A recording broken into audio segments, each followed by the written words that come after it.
Good morning, it's day 54. It's just Ruby and I hiking out of Luders Creek Campground. This is a hidden gem. Anybody who wants to go kind of primitive camping in Colorado. This place, I think, only has like 5 spots. And the guy we were talking with is retired from the National Forest. He said nobody hardly even knows about it. Everybody else is up ahead hiking with our friend Doggone. But this is exciting. We're on the historic stage route. It used to be a San Juan toll road, 1874. There used to be a historical plaque there, but somebody stole it. This is how a turtle gets up off his shell. Can you put this back? Sure. It's been a while since we've seen these signs. Yay! Colorado Trail 2. Ooh, this one's been here a while. How cool. I'm so excited to be in Colorado. I'm so excited that there's no snow on the trail right now. We know that's not gonna last, but we're excited to get into Salida. My high school friend is there. She's gonna be our trail angel. And soon after that, we'll be seeing my family. Oh, I'm so excited. It's beautiful out here. This is fun. I didn't get my camera out in time, but a car just drove past, honked and waved. Ruby was like, who is that? Like, I don't know.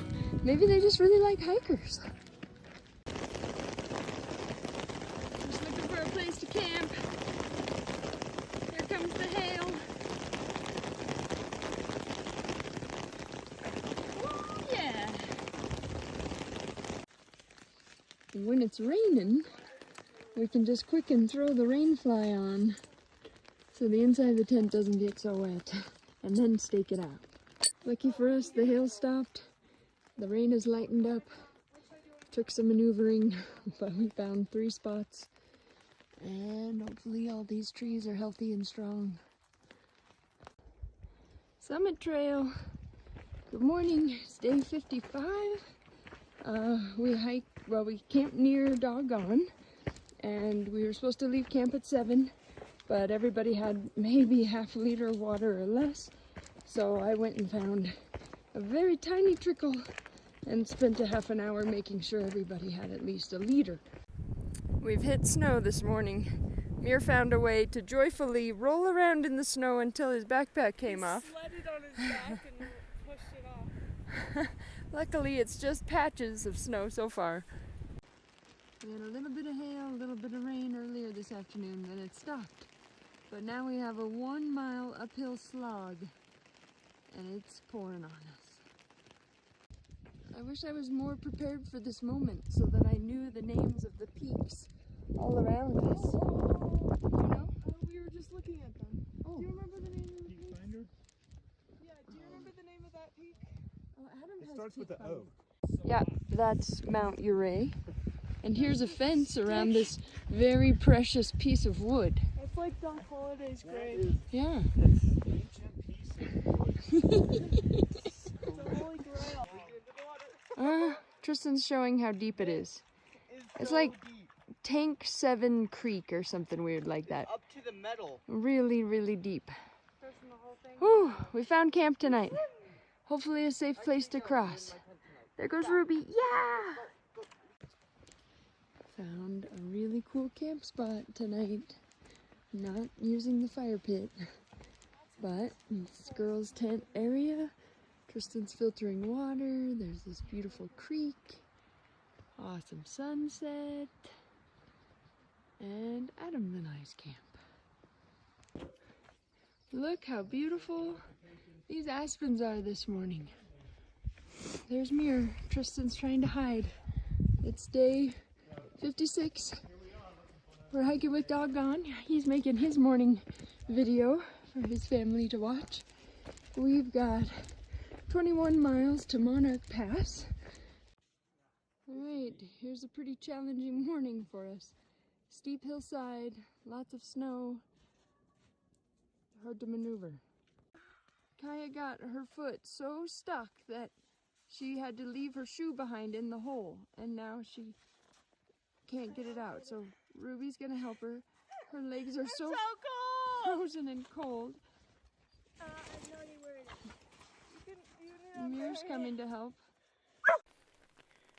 This afternoon's variety of snowstorm is kind of a slushy hail. At first I thought maybe it was snow, but very, very soft hail pellets, like cotton balls, falling from the sky. So we had a crazy afternoon. I'll tell you about it as I walk past this lovely agate creek. So we were worried about Doggone not meeting up with his wife in time, because we were supposed to do a 21-mile day by 6 o'clock, and yesterday we did a 21-mile day by like 7:30 or 8. We sauntering Bennetts just don't move as fast as Doggone is used to. So after lunch, Doggone, Adam, and Sierra kind of stuck together and went ahead, and they were going to try and crush 13 miles as fast as they could. And I was with Mir, Tristan, Ruby, and Kaya, and it started to snow on us and rain, and we had a lot of snow to walk through, and we got up to this one part of the pass and there was snow all over the sign. Ruby was in front and she was just following the footsteps of, she's such an awesome tracker. She knows what Adam and Sierra and Doggone's footsteps are. And I checked my map and we were off trail. We were no longer on the Continental Divide Trail or the Colorado Trail. We were on the Agate Creek Trail. And I said, no, Ruby, we have to go to the red line. But she was like, no, these are their footsteps. And I'm like, well, they probably are gonna realize they're on the wrong trail and cut over to the red line and we just won't know where. So we went up to the red line and there was a ton of snow and it was like 8 miles to the meeting point from there and elevation. So I left the kids at the trail and ran back to where the trail kind of split to see if maybe they left us a message, a note, saying it was better to go the other way. And there was no message and there were no footprints going to the red line. And there's 2 hikers in front of us that we're pretty sure would have stuck with the red line today. So I don't know how they did it, but anyway, after much debate and a prayer, we decided to head down the Agate Trail and just follow their footsteps. And after about a half a mile of that, we heard Adam yelling for us. They had realized about 1.5 miles into the trail that they had gone the wrong way. So Doggone ran ahead to meet up with his wife.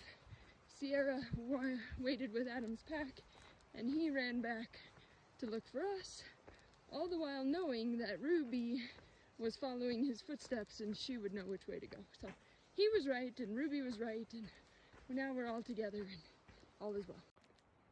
Here's a cool old cabin. There's no historical plaque or informational sign. Just remnants of an old bed, a tarp, a stove. That's awesome.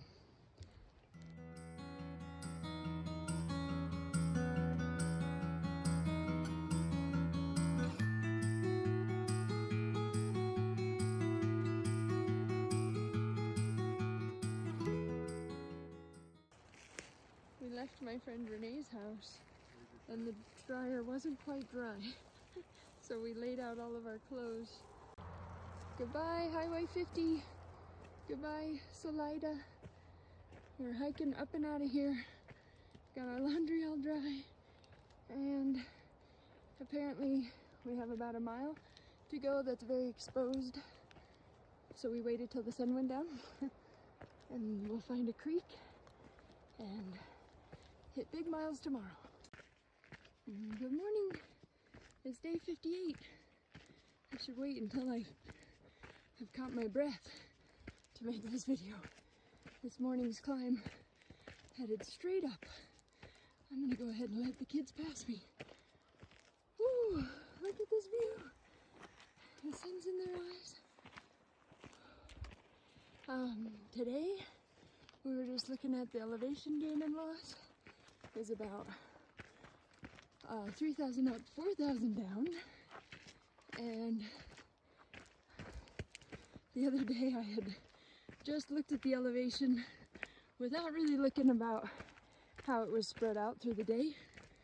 And we were hiking with dog on, and we had a really hard day, 4 up and 4 down. And the next day was gonna be like this one, 3 up and 4 down. I'm like, oh, it's gonna be an easier day, guys. And boy, did I eat my words, because it was not. We just met a dad and his young sons hiking up this. They probably made it a mile, came back down to the campground, and they asked us where we started, and Kaya said Mexico. It just blew them away. I said, I know our packs look big, but we're headed to Canada. He's like, what? When do you expect us to finish? I said, mid-September. Couldn't believe it. And there's Ruby. We just passed our friend Freebird. He was eating a delicious lunch of tortilla, tuna fish. Looked like he even had tomatoes and avocado. Oh, I'm so jealous. We've been passing through all these aspen groves and meadows and dandelions. They are so beautiful right now. Freebird even said, in like the 25,000 miles he's hiked, he's never seen the dandelions like this.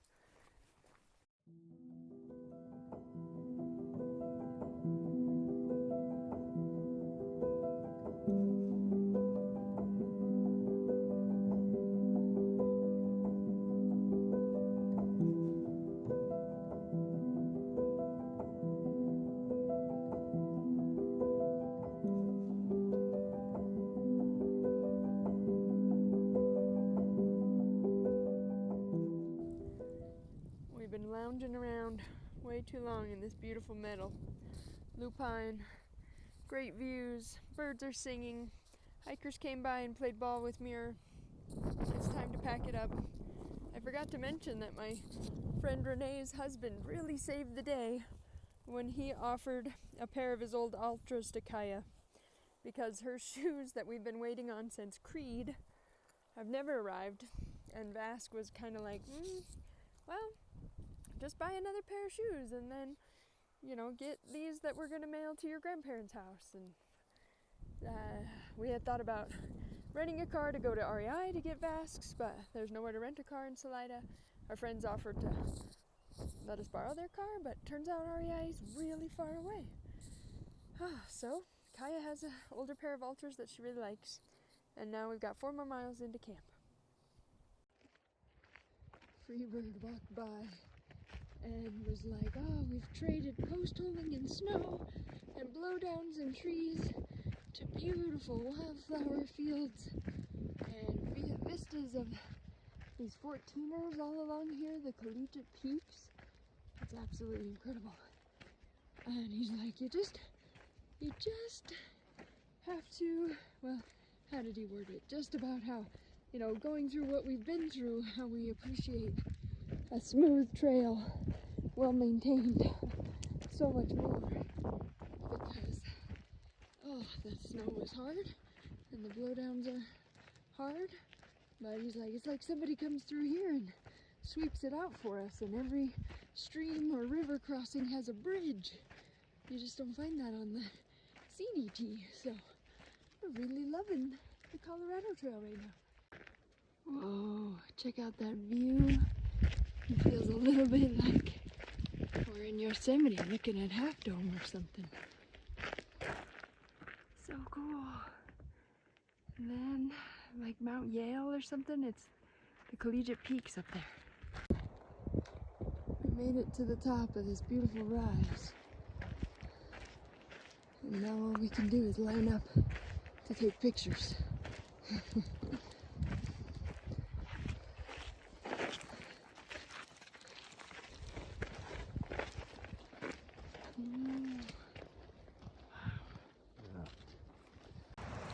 Alright, here's Mirror getting the deluxe massage treatment. Even gets to lay on Ruby's mat. You're distracting Ruby from packing up here. So down there is the Mount Princeton Hot Springs Resort swimming pool. That was torture to walk past it. While the family is there swimming and having a normal summer. It's Friday the 11th, 6:30. Well, actually it's 6 o'clock. We're trying to get out of camp by 6:30 because we have a big climb. So I woke everybody up at 5:30. The white stuff you see on the tent is Gold Bond. Adam was told by another hiker they think it keeps away mice and bears. So that's our newest trick. We hung the Ursacks last night on the tree and also put Gold Bond on those. We've entered the Collegiate Peak Wilderness. We've started our 5,000, well, it's going to be over 5,000 feet elevation gain for the whole day. But to start off with, we're doing like 2,500 or 3,000 up in 3 miles. Whew, but we got this beautiful view, Rainbow Lake down there. And that big avalanche slide caused a lot of destruction down by the parking lot. 12,000 feet, looking at the Collegiate Peaks. This one right here, Mount Yale, and then right next to it, Birthday Peak. I don't know why, but I think that's fun. He's celebrating having his pack taken off.